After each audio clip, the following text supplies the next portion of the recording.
With 0.112 just around the corner bringing hideouts, new maps and bosses, it might seem a little bit challenging coming into Escape from Tarkov as a new player. So, here are 5 essential tips to help you get started.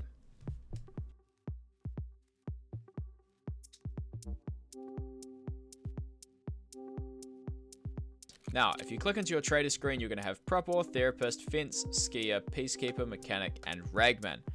Now, once you click into these, you are going to have 3 tabs up at the top. By default, this should be on Buy. This is where you can sort through the items that they have for sale. Now, one thing that does trip up a lot of new players is this doesn't simply work by clicking and clicking buy and you're done. A weird one, you have to click fill items down the bottom and then click deal up the top, and that's going to sell you the item and move it into your stash, which you can see over here on the right hand side. Now, aside from just buying items from these traders, you can also get tasks.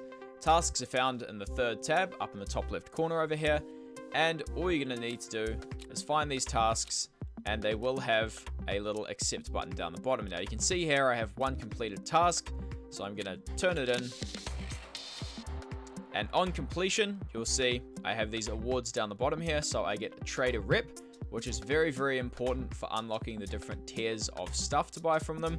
I'm going to get 24,000 rubles, 4 Salua kits, and that's it. Now, you can see once I've completed this, I have another task here available. So this is what most of your tasks are going to look like when you're fresh into the game. So simply click accept,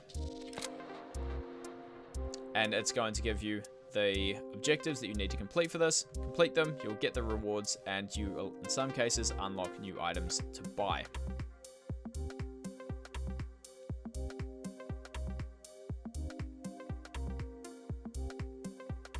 Now, this is just a quick image of a couple of other things to look out for in Raid.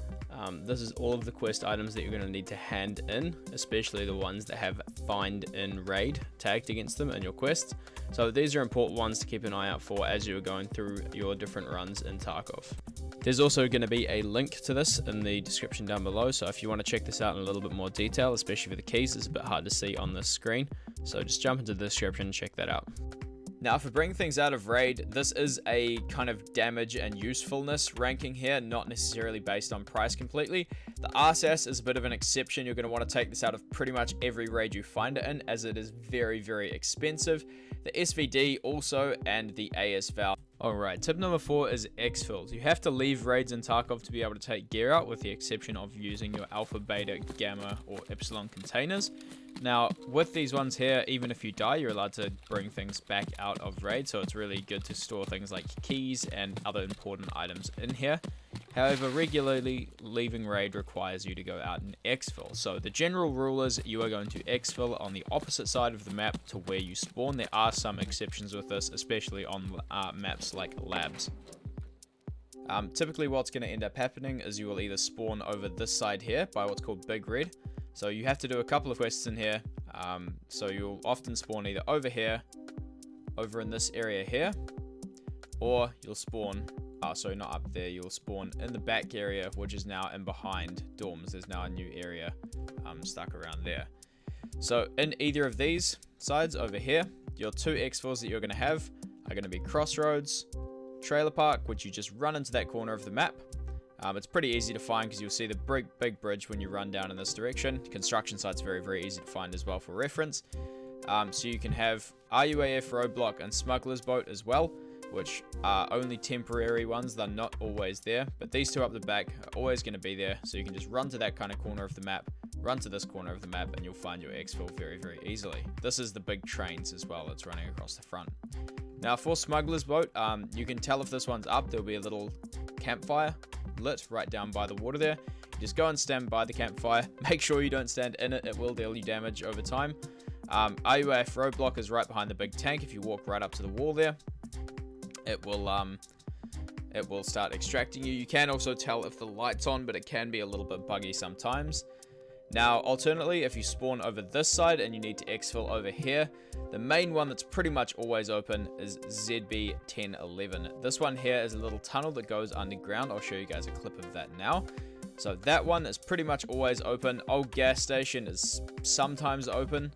And ZB1012 is also sometimes open, so it can be worth checking these on your way through, because you cannot get past this big long white wall that runs all the way down here. There's no way to jump it from this side, so it forces you to come through here and engage scavs in this section, and also possibly players hanging around here as well if you're trying to exfil on low health.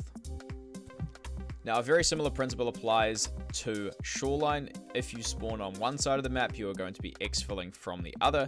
So if you spawn down around Tunnel, up in Ruined Houses, or in any of the village stuff here, or up in Swamp, you are going to be exfilling from Road to Customs. If you spawn on Road to Customs side, so in the forest, down by the crane, up at Ravine, or anywhere in between, you are going to be exfilling from Tunnel. Now note, you also have the possible exit of Rock Passage. I think Ruined House and Admin Basement are sometimes open as well, as is Boat Pier and CCP Temporary, but I think typically those are scav exfils, not actually for players. So the 3 exits you're going to need to learn are Tunnels, Rock Passage, and Road to Customs. Now, exfilling from factory is incredibly easy. You will probably have figured it out yourself if you have survived a factory raid before, but without the factory key, there is only one exit that you can take from factory. Now, just running through the main area here, it's behind this big door over to the side. So you guys might be familiar with this section. The section up there is where the offices and hallways are. And over that section is where all the forklifts are. Simply run in here. It's right by the nice big exit sign. Run through here. Once you stand and sit over here, when the countdown timer gets to 0, you're going to exfil from the map.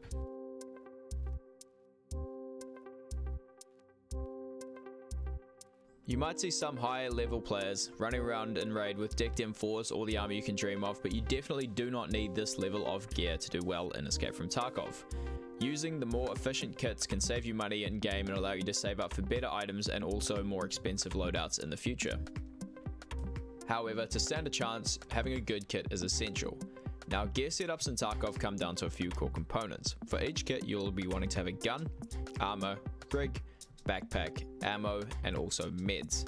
At lower levels, these can also be stored inside of an alpha, beta, or gamma container to make sure you're not losing too many meds.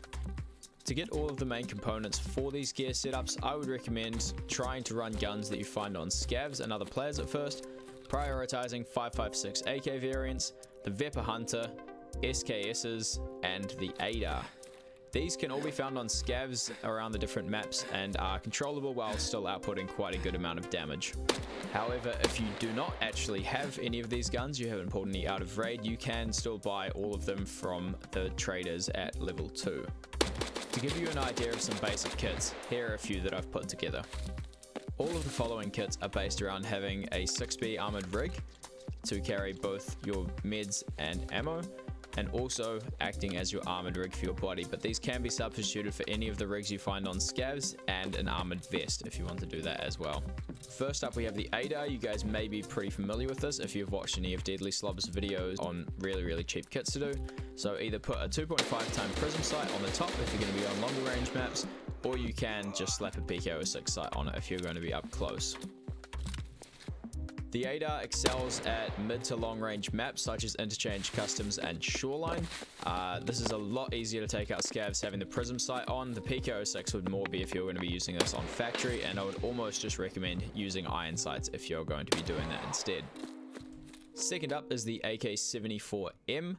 This is one of the better kits that I use early wipe, as it has the potential to kill scav boss and mid to high gear players as well if there are people ahead of me. Now you'll notice here I have a 60 round mag in the AK. If you can find these, it's a really good thing to start with in your AK. I typically just run 2 backup 30 round mags, but having the 60 round to start with means if you do run into something like scav boss or a big group of players, you have continuous fire for a lot longer and you typically stand a lot better chance than having to reload all of the time. This build really excels at close range maps such as factory, labs, and customs, especially on labs when you're going for those raider headshots. It's an incredibly controllable gun, and it's very cheap to actually modify this to put a front stock on as well. If you're looking to put foregrips, anything like that on, you can just right click into link search, and then it should come up with all of the components for that gun. Just one thing to note, if you are doing that to try and find components for handguards and stuff, on AKs you typically need to examine the gas block itself, because that's where the handle's actually attached to. They don't technically attach to the gun, which is a little bit weird. Thirdly, the OP SKS. Now, I use the SKS a lot in my first few wipes in Tarkov. I use it less so now after discovering the ADARs. I typically use ADARs and AKs a bit more. But the OP SKS is still an incredibly strong gun. It's very, very accurate at range. You have the ability to put an OP SKS sight directly onto it, which allows you to headshot scavs at a lot longer distance, which means you don't need to get right up close to them. You can just take them out safely from a distance and not risk taking any damage, getting any legs blacked out or anything early raid. The OP SKS build is really good for longer range maps such as shoreline and woods, but can also be used with either no sight or the PK06 sight in very, very close range maps such as factory and labs.